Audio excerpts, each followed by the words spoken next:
नमस्कार, जय हिंद, जय भारत। चले मेरे प्यारे स्टूडेंट्स एंड भाई और बहन, आज हम आपको प्रोटिस्टा जगत के बारे में बायोलॉजी जो कक्षा 11 से रिलेटेड है और हर एक कंपटीशन के लिए इम्पोर्टेंट है, उस टॉपिक्स को उठा लिए हैं और आज इसको कवर करने के मूड में हैं। कौन? प्रोटिस्टा। प्रोटिस्टा क्या है? संक्षिप्त जानकारियाँ जो एनसीईआरटी के आधार पर हैं उनको आपको दिखाया जा रहा है। तो चलिए सबसे पहले देखिए, जो प्रोटिस्टा है ये किससे बना? प्रोटिस्टा शब्द किससे बना? तो आप देखेंगे जो प्रोटिस्टा शब्द है वो प्रोटिस्टा क्या है? प्रोटिस्टा शब्द ग्रीक भाषा के एक शब्द है। प्रोटिस्टा शब्द ग्रीक भाषा के एक शब्द जिसका नाम है क्या नाम है उसका? प्रोटिस्टोज। किससे हुआ है? प्रोटिस्टोज। इसकी उत्पत्ति किससे हुई है?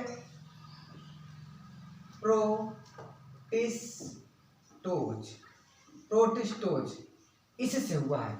ये जो प्रोटिस्टोज है यह आपका ग्रीक शब्द है। इसी प्रोटिस्टोज से आपका प्रोटिस्टा शब्द की उत्पत्ति है।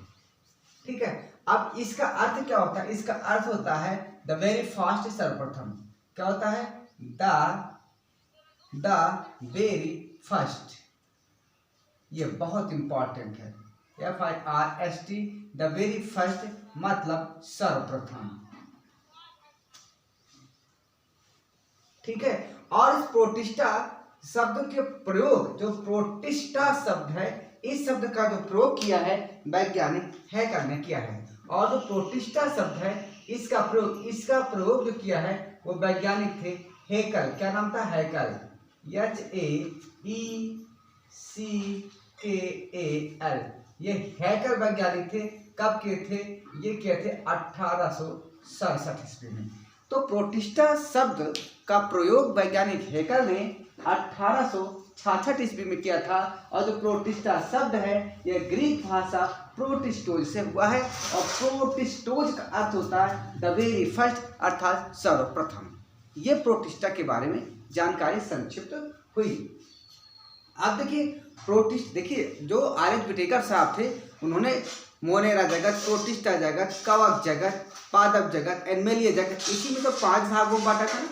तो जो मोनेरा जगत था उसमें हम अपलोड कर चुके हैं वीडियो, उसको जाकर के देख सकते हैं, प्लेलिस्ट में पड़ी हुई है बायोलॉजी। ठीक है, और अब इसके बाद जो मोनेरा जगत है ये भैया मोनेरा जगत के बाद प्रोटिस्टा आता है। तो प्रोटिस्टा के बारे में यहाँ जानकारियाँ आपको दी जाएगी। अब प्रोटिस्टा जो किंगडम है अर्थात प्रोटिस्टा जो जगत है इसके बारे में आपको क्या क्या जानकारी मिले देखिए।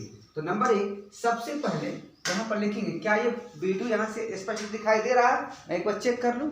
हाँ, यस, दिखाई दे रहा है। ठीक है, अब यहाँ देखिए जो प्रोटिस्टा है ये सब क्या होते हैं? एक कोष की होते हैं। क्या होते हैं? एक कोष की। जितने भी एक कोष की जीव हैं, जितने भी एक कोष की और यूकैरियोटिक, एक कोष की और यूकैरियोटिक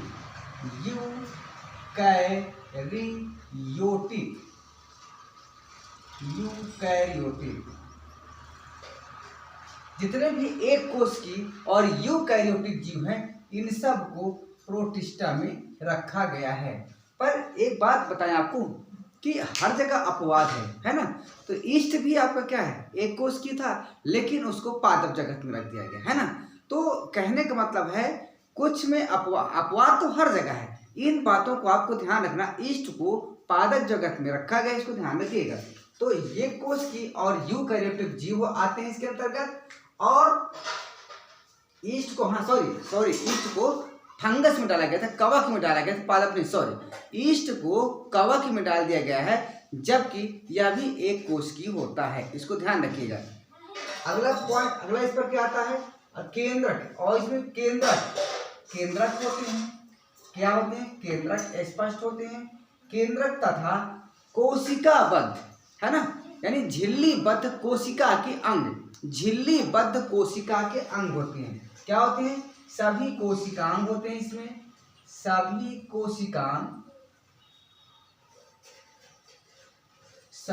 कोशिकांग झिल्लीबद्ध होते हैं। क्या होते हैं? झिल्लीबद्ध होते हैं।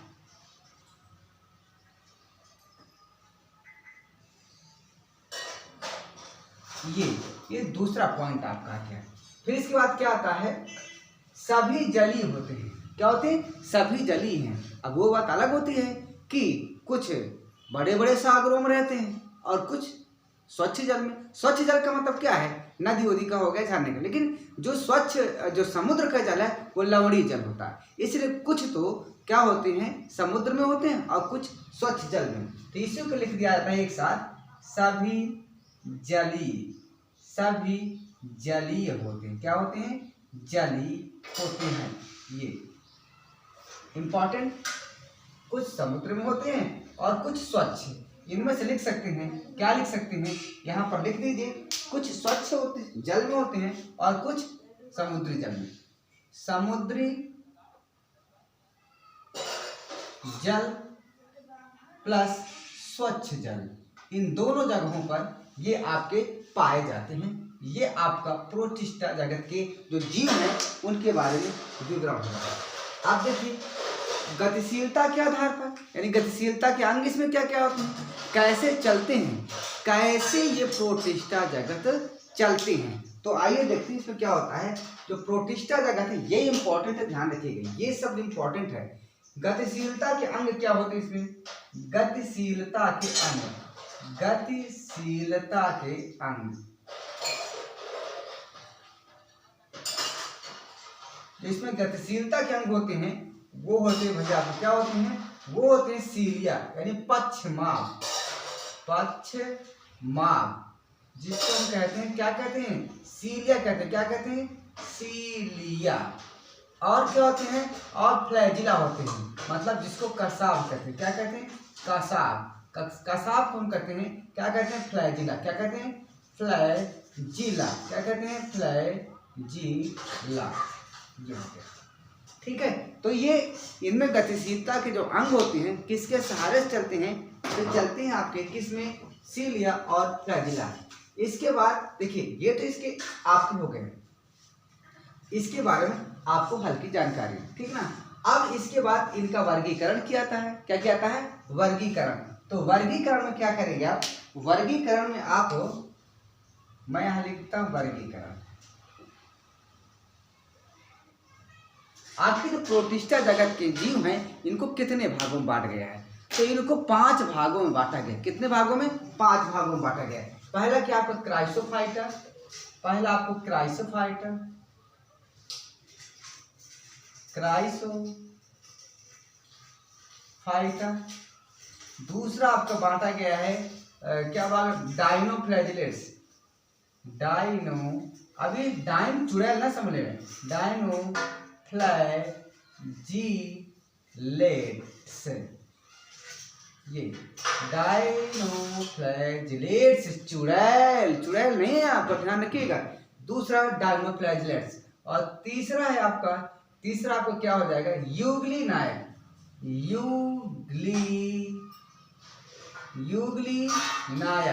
यूग्लिनाइड। और चौथा आपका है, चौथा आपको हो जाएगा अपवंक कवक। अपवंक कवक। और पांचवा आपका है प्रोटोजोआ। ये 5 भागों में इनका क्लासिफिकेशन किया गया, प्रोटोजोआ। तो जो आपकी प्रोटिस्टा जगत है, प्रोटिस्टा किंगडम है, उसको 5 भागों में बांटा गया। क्राइसोफाइटा, डायनोफ्लैजिलेट्स, यूग्लिनाइड एंड अपवंक कवक, यानी कवक के सम, कवक सम जिसको कहते हैं, कवक सम, ठीक है। और प्रोटोजोआ, तो यहां से देखिए, इसको सी से डिनोट कर लीजिए, डायनोफ्लैजिलेट्स को डी से, यूग्लिनाइड को यू से, और ई करो भैया, यू थोड़ा हो गया यहाँ पर, यूग्लिनाइड है ना, ई करो, सी हो गया, डी हो गया, ई करो, यूग्लिनाइड हो गया। फिर कवक सम and protozoa, C D E S P, C D E S P, इनको आप याद रखिएगा।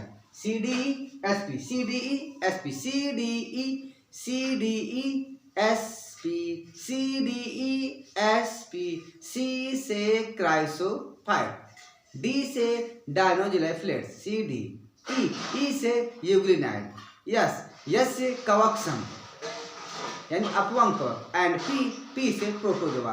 तो इसको ध्यान रखिए कि C D E S P, ये हो गया आपको इतने भागों में बांटा गया है। अब देखिए इसकी सीमा निर्धारित नहीं है। जो ये आपका प्रोटिस्टा जगत है इसकी कोई भी सीमा निर्धारित नहीं है। क्यों? क्योंकि देखिए आपको जो क्लोरेला है वो भी एक कोश की है, लेकिन उसको रख दिया गया है, कहाँ रख दिया गया है? उसको रख दिया है पादप में। कहाँ रख दिए गए? पादप में। और लेकिन यहाँ पर क्या हो रहा है भैया, ये तो प्रोटिस्टा जगत के अंतर्गत है, वहाँ उसको पादप जगत में रखा गया है। तो यहाँ से आप एक बहुत महत्वपूर्ण इंपॉर्टेंट आता है कि इसकी सीमा निर्धारित नहीं होती है। तो कभी कभी क्वेश्चन पूछ जाता है कि ऐसा कौन सा किंगडम है जिसकी सीमा निर्धारित नहीं होती है। तो इसके लिखिएगा, बहुत इंपॉर्टेंट है, इसकी सीमा निर्धारित नहीं है। ये इसकी सीमा निर्धारित नहीं है। यह मोनेरा, और एक बहुत ही महत्वपूर्ण आता है यह मोनेरा जगत, जो इसके पहले वाला मोनेरा जगत और जो उच्च जटिल पादप हैं उनके बीच की कड़ी होती है। ये बहुत इंपॉर्टेंट, मोस्ट इंपॉर्टेंट है, इसको ध्यान रखिएगा। तो इसको आप लिख सकते हैं, क्या लिख सकते हैं? यह मोनेरा अर्थात प्रोकैरियोटिक, भाई मोनेरा में प्रोकैरियोटिक तो ही आती है, तो इसको लिख सकते हैं यह प्रोकैरियोटिक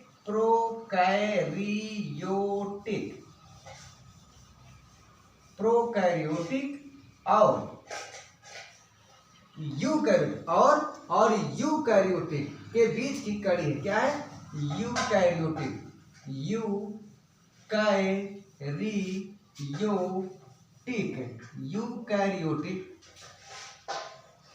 के बीच की क्या है? ये कड़ी है। क्या है? ये कड़ी है। कौन किंगडम? Protista kingdom. ये बहुत इंपॉर्टेंट है। यह मोनेरा जगत, मोनेरा जगत यानी छोटे जीव यानी प्रोकैरियोटिक जीव और जो जटिल जीव हैं उनके बीच अर्थात यूकैरियोटिक के बीच की जो प्रोटिस्टा है कड़ी होता है। ठीक है। और इसके बाद आपको क्या आता है इसमें कि क्लोरेला, जो अभी आपको बताएं कि क्लोरेला क्या है, कंफ्यूजन वाला होता है ना। कोई कहता है कि प्रोटिस्टा जगत में आता है क्लोरेला, कोई कहता है किसी में आता है। ठीक है। लेकिन भाई साहब मैं यह आपको बताना चाहता हूं कि बिना अपवाद के साइंस तो है ही नहीं। पहले उसका अपवाद आता है, फिर उसके सलूशन मिलता है, जब तो काफी तर्क वितर्क होता है। तो मैं सिर्फ यहाँ आपको वही बता रहा हूँ जो एनसीईआरटी कह रखी है, बस। चलिए आगे देखिए क्या है इसमें। आप लिख सकते हैं, क्या लिख सकते हैं? इसके लिमिट, ये तो आपको बता दें कि इसके लिमिट निर्धारित नहीं है। लैंगिक जरण, ये किस प्रकार के लैंगिक जरण, किस प्रकार के जरण कहते हैं, कैसे प्रजनन करते हैं? कि अलैंगिक भी जरण करता है और लैंगिक जरण दोनों प्रकार से प्रजनन करता है। लैंगिक अलैंगिक दोनों प्रकार से करता है। तो हम लिख सकते हैं, क्या लिख सकते हैं? यह अलैंगिक व लैंगिक दोनों प्रकार से प्रजनन करता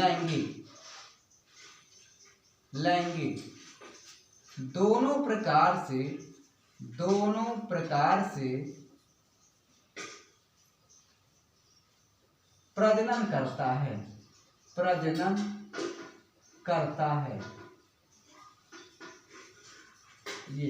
ये लैंगिक व अलैंगिक दोनों प्रकार से प्रजनन करता है। क्योंकि अच्छा अब ये एक बात बताइए, लैंगिक कैसे हो सकता है? क्योंकि इसमें युग्मज बनता है, संलयन होता है, इसलिए लैंगिक प्रजनन भी यह करता है। और इसके बाद आपका जो इनका वर्गीकरण होता है जैसे क्राइसोफाइटा। अच्छा एक बात ध्यान रखिए, ये प्रदूषक के अच्छे सूचक भी होते हैं। क्या होते हैं? प्रदूषक के अच्छे सूचक होते हैं। ये इनको समुद्री मोती भी कहा जाता है। क्या कहा जाता है? समुद्री मोती।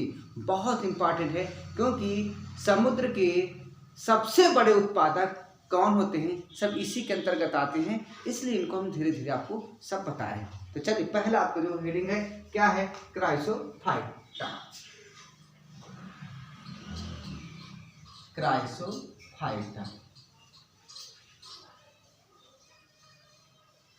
पहला।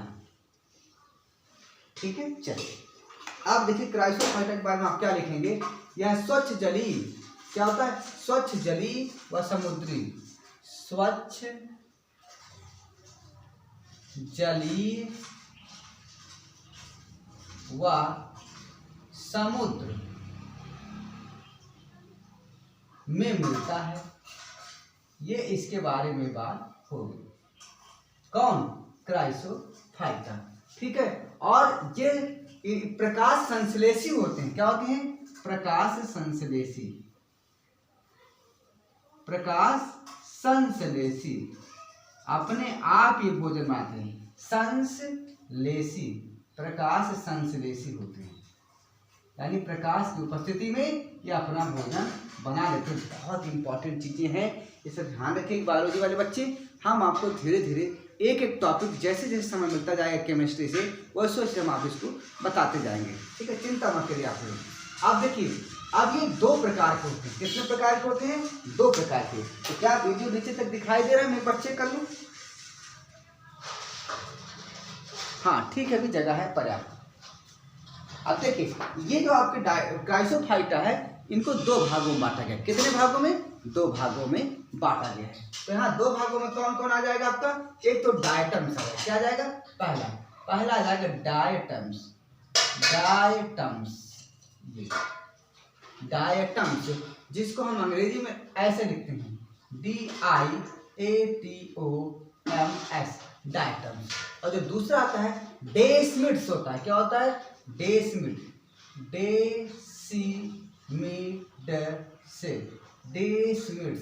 और इसको पता है क्या कहते हैं? इसको क्या कहते हैं? इसको कहते हैं भैया सुनहरा शैवाल।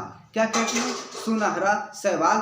बहुत इंपॉर्टेंट, अक्सर पूछता है कि सुनहरे शैवाल किसको कहा जाता है, तो लोग पादप में खोजने लगते हैं, लेकिन भैया ये तो प्रोटिस्टा है। क्या आता है? प्लांट में नहीं, प्रोटिस्टा में आओ भैया। तो डेसिमिड को क्या कहते हैं? सुनहरा शैवाल। अंग्रेजी में इसको कहते हैं डेसिमिड्स। इसको कहते हैं सुनहरा शैवाल। क्या कहते हैं? सुनहरा शैवाल कहते हैं। बहुत ही इंपॉर्टेंट चीज है आपका। तो ये रहा भैया आपको इतना।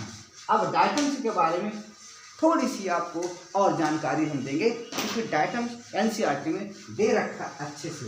तो अब देखिए, डायटम्स के बारे में हम क्या लिखने जा रहे हैं, यहाँ आप देखिएगा। यह हमने एक डायटम्स का फिगर ही बनाया, ध्यान रखिएगा। यहाँ से डायटम्स के बारे में लिखने जा रहे हैं। डायटम्स,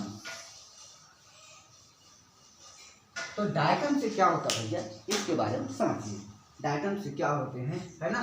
तो देखिए, डायटम्स ये है, ये पता है, ये जो डायटम्स है एक दूसरे को आच्छादित किए रहते हैं। मतलब कहने का मतलब, मैं एक एक चीज लिख रहा हूँ, एक दूसरे को आच्छादित आवरण बनाते हैं। एक दूसरे को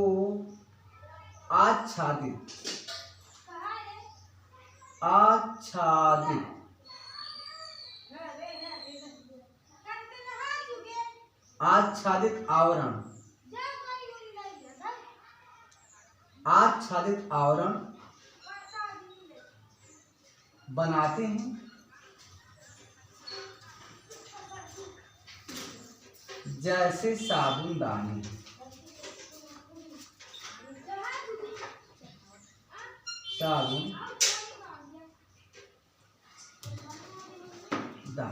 ठीक है, जैसे साबुनदानी आप देखिए ना, साबुनदानी क्या होता है, एक के ऊपर एक नीचे रखा रहता है, और उसमें साबुन रखे रहते, खोखला होता है, और उसके ऊपर दूसरा उसका बॉर्डर। तो है ना, साबुन ऐसे पैक कर, अरे साबुनदानी को मारो गोल, आज पता ना वो वैसलीन वाला, देखो उसके बस ऐसे खोलो फिर ऐसे पैक कर दो, खोलो फिर पैक कर दो।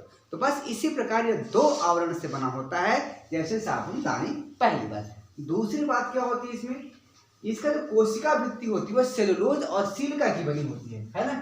जो कोशिका भित्ति होती है, कोशिका भित्ति, ध्यान रखिए, कोशिका भित्ति बनी होती सेलुलोज की। किसकी? सेलुलोज की। सेलुलोज व सिलिका की बनी होती। किसकी बनी होती है? सिलिका की बनी होती है। यहाँ पर ये कोशिका भित्ति चारों तरफ दिखाई दे रही है, ये आपकी क्या होती है? कोशिका भित्ति, जो सेलुलोज और सिलिका की बनी होती है। और ध्यान आपको रखना है कि जो बाहर वाली होती है, जो बाहर वाली कोशिका भित्ति होती है, इसको कहते हैं हाइपोथिका। क्या कहते हैं? हाइपोथिका। यहाँ पर लिखा हुआ है, आप देख लीजिए। जो बाहर वाली होती है उसको हाइपोथिका कहते हैं। हाइपोथिका, हाइपोथिका।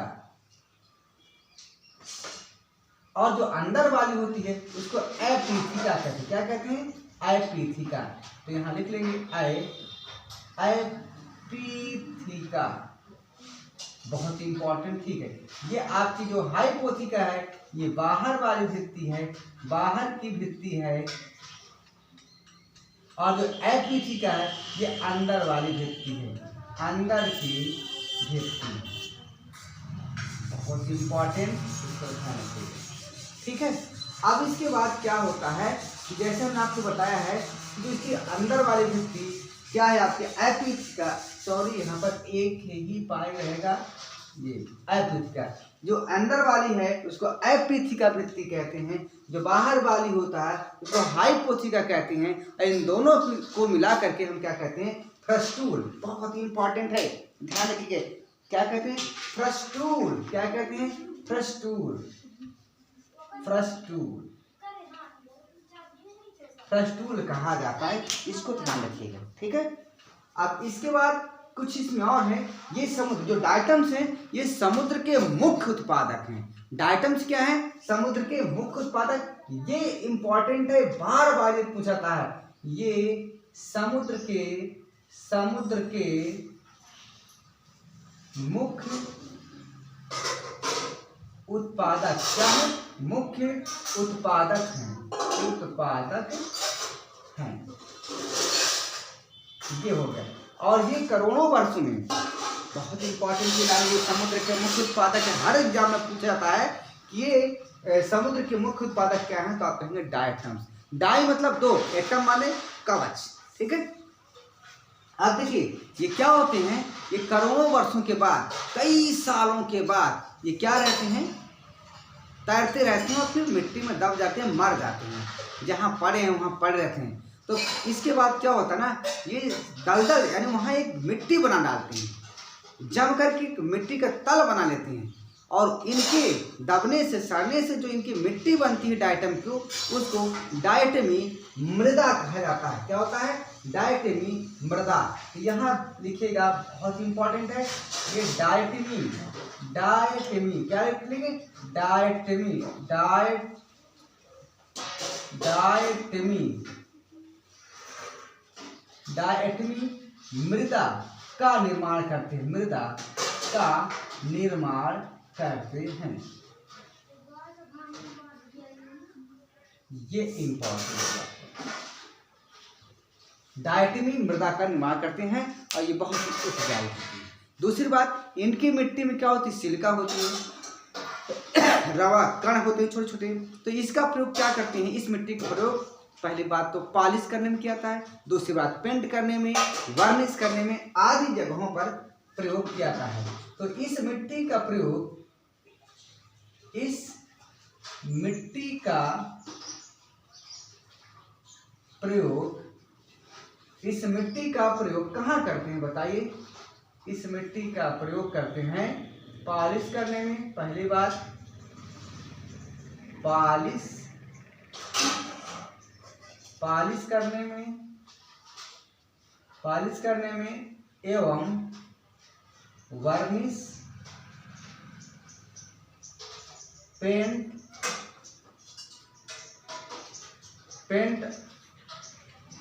तथा तेल व सिरप के निस्यंदन में किया जाता है। निस्यंदन में, छानने में, निस्यंदन में किया जाता है।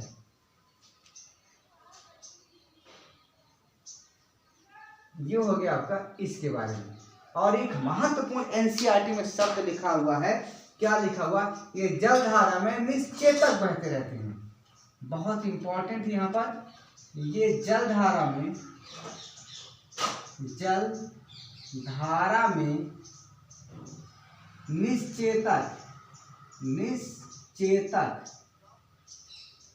जलधारा में निश्चेतक बहते रहते हैं।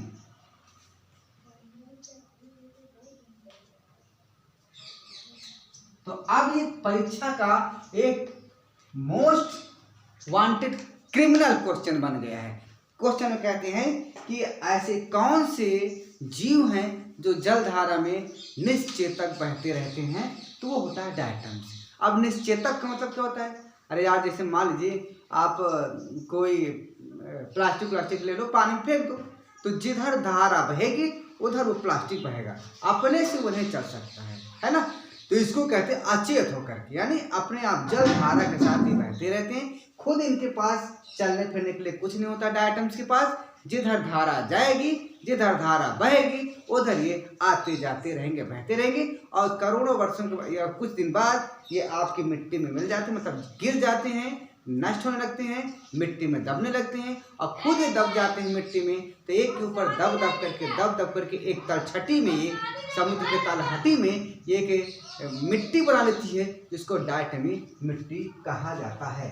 ठीक है, अब इसके बाद इतना करने के बाद आपको प्रोटिस्टा के बारे में जानकारी हो गया। अब देखिए, आपको बताना है डायनोफ्लैजिलेट्स, यूग्लिनाइड, अपोन्कवक, प्रोटोजोआ, इसके बारे में हम आपको अगले वीडियो में बताएंगे। लेकिन तब तक इसका स्क्रीनशॉट लीजिए और ये फिगर जरूर बनाइए। ये फिगर आपको किसका है? डायटम्स से। क्या है? डायटम्स का। अगर वीडियो अच्छा लगा हो तो लाइक जरूर करिए, सब्सक्राइब कर लीजिए और शेयर भी करिए। कम से कम एक स्टडी ग्रुप में शेयर करना दीजिए। और मुझे 1 जनवरी यानी इस साल के अंत तक मेरे 400 सब्सक्राइबर होने चाहिए, आप लोगों से रिक्वेस्ट है। नमस्कार, जय हिंद, जय भारत।